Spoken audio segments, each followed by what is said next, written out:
How's it going, everyone? KingBlackToof here. So I've just finished thinking about how Magneto could really utilize the power of fidget spinners to make a lethal weapon, which is the perfect time to play some more Gwent. And in this video, it's a discussion on weather, where it is currently. There's no gameplay clips. I dedicated a portion of my stream today on discussing weather.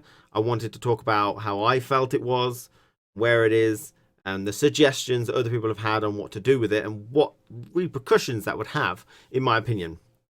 I also had the chat up on the screen so you could read their thoughts as well. I encourage them to join in, and they made some great comments, some great suggestions on how it could be improved or changed, and things that I hadn't thought about, so I comment upon them as well. So really look out for those. Some great suggestions and comments. But yeah, so have a watch. Hope you join in the conversation in the comments below if you want to. And as always, I'll see you again very soon.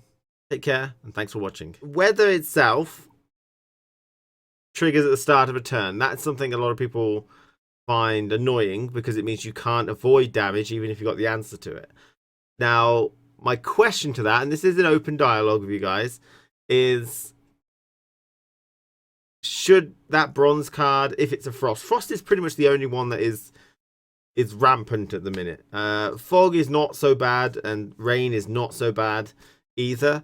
It's frost which gets you, and if that triggered at the end of the turn, then when you play the bronze frost, it has the possibility of getting 0 damage, 0 wounding done, because they can clear it before it ticks if it goes at the end of a turn.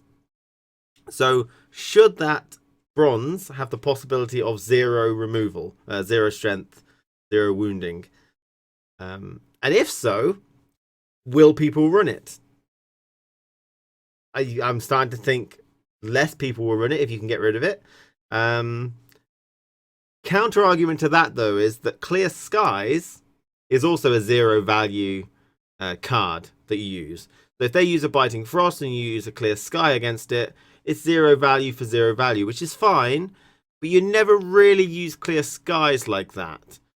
People generally instead take things like Arch Griffins, Nausicaa Brigades, Blue Stripes, Commandos, I think they are.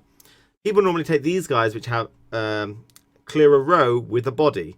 And so Frost and Fog and Rain, which generally go on one row, not many people take White Frost. There are a couple. Usually it only hits one row that's really important.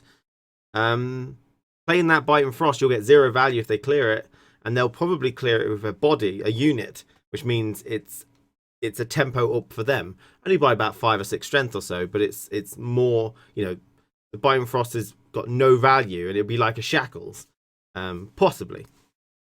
So I think a lot of people will do that. I mean, we've got the gold weather cards, Drought and Ragnarok, and they're not seen too much now. But if they triggered at the end of the turn, they would never be used, I don't think. Because you'd be using a gold card, which gets 0 value, and they'd counter it with a bronze card with 0 value, if they've got a Clear Sky, I suppose. So a lot of people are saying, yeah, that's the extra point. Thank you for reminding me, Pad Smart. So I actually don't think Frost is wholly bad. If you can clear it, the damage it gets is probably about 5. If they play a Biting Frost against you, it's obviously the damage times the number of non-gold units on that row. But usually that's about 3 to 5 or something like that. You can get some crazy stuff with like Caranthea and a Frost, then you can get like 10s and stuff. But if they clear it straight away, it's probably going to be about 5 damage or something like that, which is actually quite low for a bronze card. The issue with Biting Frost, specifically, which is the main one that people hate, is the Axman. Because the way it works is that you play your Biting Frost. If they didn't clear it because it's not necessarily worth it, they play an Axman, and then the Axman gets boosted immediately. And it's like, then it starts scaling so hard that you can't get rid of it. Or they play the Axman, then they play Frost, and you can't clear it. Now, the first scenario, you had a chance to clear the Frost, but you didn't. But the problem is you can't clear every single Frost that's played against you, because you don't have enough removals that way. The second way is that you could try and deal with the Axman if you've got an answer to him there and then, which is, you know, what is it, 4 strength, 5 strength, 6 strength as the rounds go on. So it's the Axman that I think are really the issue rather than the Frost. A lot of people don't like Frost still, but I think it's more the Axman than the actual weather that is the issue here. And let's see what people say. What if you throw away weather for good? I don't think they'll ever do that.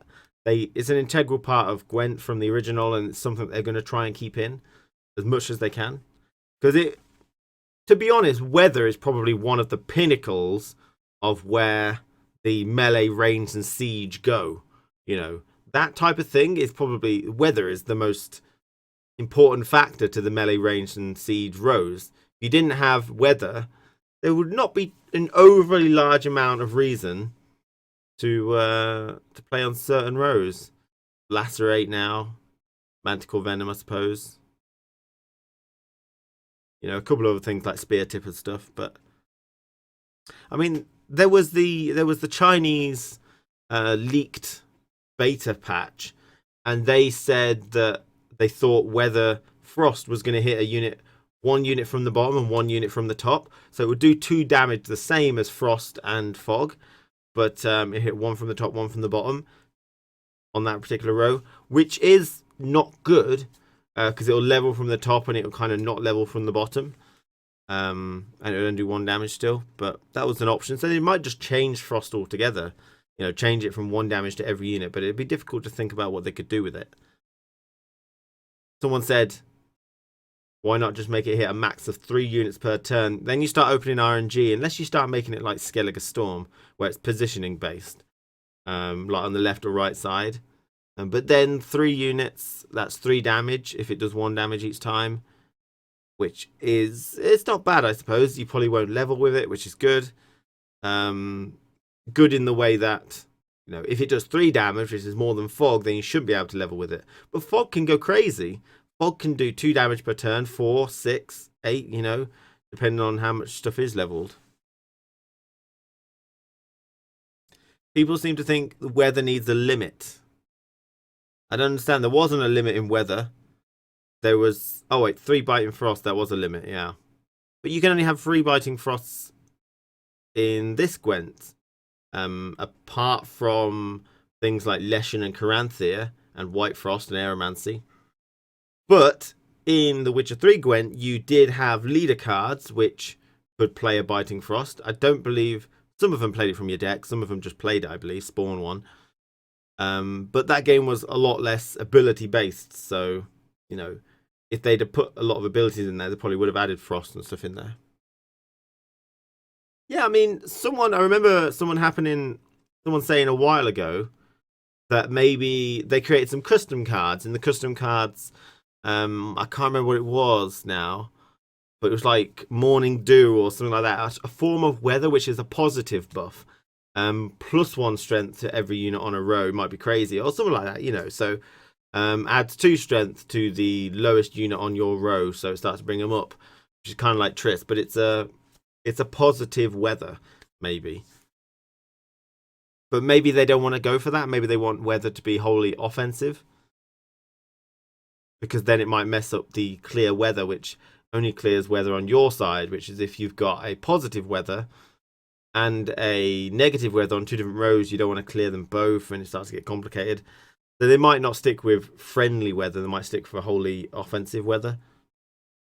Someone said maybe it would be more healthy if a unit couldn't die from weather, but rather just stayed on 1.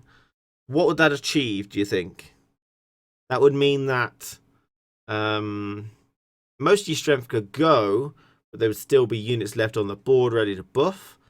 You cleared Sky. I don't believe they get their strength back. That'd be too powerful. So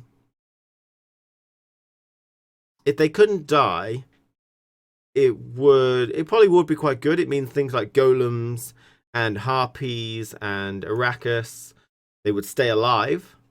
This is just normal Arrakis. And they wouldn't actually lower down too much because they're relatively low minions, but they swarm a little bit. Weather doesn't affect them as much. Whereas if you had a 12 strength minion or 2 12s and they went down to 1, you've lost a lot of strength there. So maybe, yeah, maybe it is an interesting idea to allow units to not die by weather, because it is, I don't know, you can die by frost, if you get the thing, but harpy eggs would be uncounterable. That is a great point there. Roach, see, you can be useful. Harpy eggs would be uncounterable in most situations, orcs being like one good thing, but it's a bit of a waste sometimes. Yeah, staying at 1, you could buff it. You could decoy it, replay on a different row. You could... I think that might be it, really. yeah, that's true. Effects like D-Bomb, effects like Yennefer Conjurer, if she's deshackled golds, that type of thing. These would still activate. They would still be present unless the opponent had some form of removal. I mean, most of the weather decks might have that. We know you've got things like the Wild Hunt Warriors and stuff. They would benefit well from keeping things on 1. Yeah, also, yeah, again, filled the root. You're totally right. Tokens could be an exception. Tokens, I don't know. When you say eggs would be spawns, spawns would be the exception and die. But doesn't that mean the harpies from the eggs would die? Because I could understand that. It'd be a bit complicated. I think this is somewhere where CD Projekt Red doesn't want to go. They've spoken to me about this before when I went to CD Projekt Red. They don't want things to be overly complicated. And when you start adding all these particular rules on, it does start to get complicated. Now, it's not to say there aren't weird rules in the game already with spawned units, non-spawned units, and all this, but, But I don't understand it. Yeah, maybe spawned units could die, but then you'd have to consider whether the Arrakis would die from the Arrakis Behemoth. Because ideally, as a monster consume player, not me, but just in general, you wouldn't want your Arrakis to die. But then again, the Arrakis is a copy of an actual unit, so maybe that's got a different rule. And the Harpies are an actual copy of a different unit. Maybe that's got a different rule. Here, are these these custom weathers that someone did? Yeah, here we go. If we just quickly go to... So this is a custom weather that I told you about earlier that someone made. Whether the ideas are good, we don't know. Whether it's something CD Projekt Red want to go for, don't know as well. But Morning Light, applied to a friendly row at the start of each turn, all allies gain 1 armor. That would defend against Frost very well. Will be really good in the armor deck because it means these things would keep chugging. Could actually be very good in the armor deck, but also we'd have to consider whether you can put a friendly weather as well as a non-friendly weather on the same row or not. Another one was Light Rain, applied to a friendly row at the turn start, heal all units by 1. Heal being, gain them back in strength. Again, would it be useful? I mean, it might be a bit too situational. Heavy Wind, applied to a friendly row. The row is afflicted by weather. Remove heavy wind. So this is like you put it onto a row, and if a weather comes on, it removes the weather and removes this too. This will have the shackles syndrome of it might not be useful, so I won't run it, probably. Unless it can be stuck onto some of the mages, which have, good flexibility there. But that would mean that weather dies as an archetype a little bit better as well. So you do have to be careful. They're nice ideas, but you do have to be very careful when you're talking about these types of things. In all the rage, people do forget that CD Projekt Red did it so every faction can play weather. That's true. It used to be pretty much a monster domain. Used to have a bit of Skellige weather maybe, but it was difficult. You had to basically look at what units had weather immunity, and really monsters was the only one, and a bit of Skellige as well. The problem might be that only Skellige monsters have strong weather synergies. That might be true. Others use it, but only as a good control tool. That's a great point. I know that Northern Realm was supposed to have a good range synergies on PTR, but they changed weather and Northern Realms. I would like each faction would have their own weather synergy flavor. Yeah, I mean that'd be ideal. I mean, monsters definitely have fog and frost. Skellige. I mean, it's hard to do rain. It is. I think Northern Realms try and do rain, don't they? With the Bloody Baron and stuff like that. weather is a difficult one. I do like some of the ideas that were poised to me, like maybe because this is still open beta. It's nowhere. They're still going to change the game. They've done drastic changes in the past, and they will do drastic changes again. I feel until they feel like they've got it right. I think they're quite happy with the way weather is. It's in a better place than it has been. It's quite prevalent, but is that good? I don't know. It's nice that every deck can try and use it, but someone said some factions have better use for it. Skellige at the minute is obviously the Axman is the issue. I feel in that particular archetype.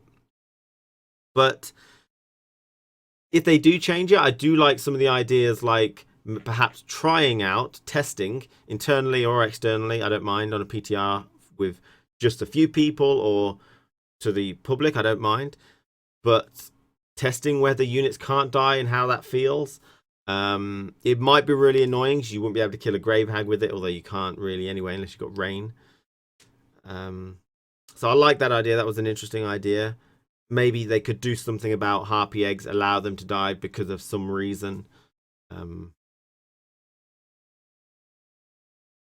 But yeah, so I don't know. I don't mind weather. I really don't.